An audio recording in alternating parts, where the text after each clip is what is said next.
Boker Tov. Aujourd'hui, le 8 du mois de Iyar, 13 mai, 23e jour du Homer. Il y a, tout le monde connaît le Rav Ben Ishraï. Le Ben Ishraï, tout le monde connaît Rabbeinu Yosef Chaim. C'est un Rav que, donc, il a fait qui faisait des drashot, qui faisait des cours tous les Shabbats. Tout le monde connaît le livre Ben Ishraï Alachot. C'est la personne impossible, une personne qui veut savoir comment se conduire dans la vie journalière de tous les jours. Il est obligé de passer par le livre Ben Ishraï. Impossible d'éviter ce livre. C'est un livre qui nous donne toutes les halachot, que ce soit du côté simple de la Torah, soit du côté Kabbal. Le Ben Ishraï. Ben Ishraï, on sait qu'il incite beaucoup un peu sur les petites choses, petites actions que l'on peut faire, qui ont un grand sens. Donc, quand on parle de Kabbal, parce que lui, il connaissait la Kabbale, donc il peut parler, il peut dire ça, c'est important de faire. Beaucoup de choses, des choses qui ont l'air banales, mais dans la Kabbale sont importantes. Lui, pour montrer qui est le Ben Ishraï, une histoire qu'il y a eu il y a à peu près 35 ans, je crois, avec le Admour de Belz. Là, on amène un enfant chez l'Admour de Belz, il y a un enfant, un miracle. Un enfant, vous savez qu'en général, l'enfant étudie la Torah dans le ventre de sa maman. Quand il sort du ventre, un ange lui donne un coup, et il oublie toute la Torah. Et il y a un enfant, notre génération, il y a 35 ans, il n'y a pas 300 ans, qui est né sans avoir eu le coup, à Yerushalayim. Et il est venu voir le Admour de Belz. Et le bébé commence à parler, le Admour de Belz lui dit, raconte-moi, qu'est-ce que tu as pris dans le ventre de ta mère? Il commence à lui dire, Bereshit, tout Shemot, tout Vaïkra. Vraiment, quelque chose de... Celui qui n'a pas vu ça, il ne peut pas croire ça. Bamidbar, Devarim, tout Shulchan Aruch, il y aura tous les commentaires, etc. Il lui a dit, dis-moi, les rabbinim contemporains de nos jours, qu'est-ce qu'on t'apprend dans le ciel? Quel livre on t'a appris dans le ciel, dans le ventre de ta mère l'ange? Quel livre t'a-t-il appris? Il lui a dit le livre, le Ben Ishraï. Dans le ciel, on prend le Ben Ishraï, comme ça il lui a dit. Le livre du Ben Ishraï. Il dit, alors ça veut dire que dans le ciel, on tranche la halakha comme ce tzaddik, comme le Rav Ben Ishraï. Donc pourquoi je parle du Ben Ishraï? Le Ben Ishraï avait un ami d'études, ou plutôt son Rav, qui s'appelait Rabbi Eliyahu Mani. Rabbi Eliyahu Mani était le Rav de la ville de Hebron. Ce Rav Rabbi Eliyahu Mani, donc quand ils disent des choses, on ne comprend pas des fois.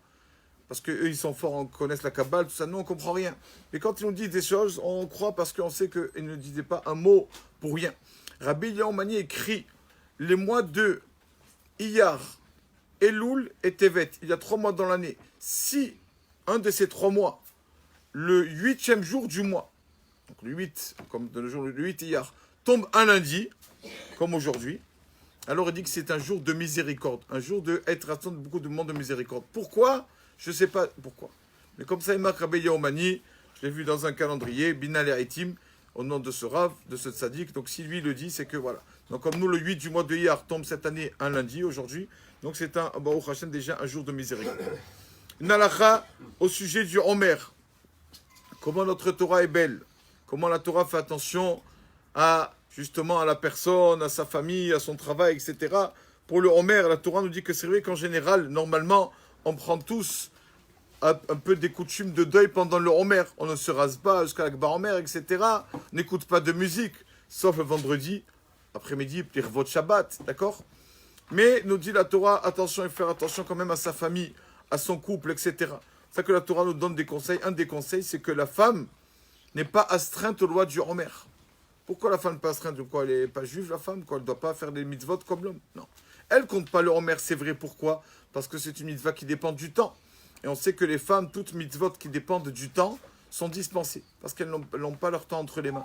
Une femme a toujours les enfants, toujours une machine, il faut faire ça, il faut faire le parterre, et lui il a envie de manger ça, et celui-là il n'aime pas ça, il faut lui faire un autre plat. Une femme n'a pas son temps entre ses mains. Donc la Torah l'a dispensé des mitzvot qui dépendent du temps, dont le Homer. Bon, on dit que kabbalistiquement, aussi dans le Sod, dans le secret de la Torah, on dit que la femme ne compte pas le Homer. Mais à part ça, n'est pas astreinte aux lois. D'accord? Par exemple, couper les cheveux et tout ça. Pourquoi? On a vu même Dieu préserve dans le deuil.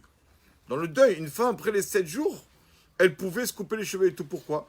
Pour son mari. C'est ça, c'est une partie du couple, c'est ça. C'est ça de faire attention, d'être toujours présentable pour son mari. Malheureusement, toujours, le Rav dit, c'est le contraire. Des fois, qu'une femme, quand elle sort dehors, elle se fait belle, etc. et tout ça. Et quand elle est à la maison, malheureusement, elle n'est pas toujours présentable. Et c'est le contraire.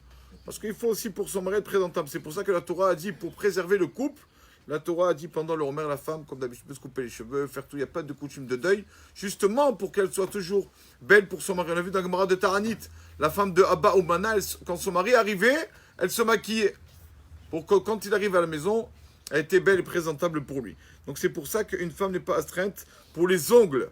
Hommes et femmes, c'est pareil, d'accord? On sait qu'on ne laisse pas pousser les ongles parce que, pas bien de laisser pousser les ongles, parce que les ongles, on a vu quand Adam et Ève, Adam et Chava, Adam et Ève ont fauté, donc ont mangé du fruit interdit, avant d'avoir fauté, ils étaient complètement couverts d'ongles. Tout le corps était recouvert d'ongles.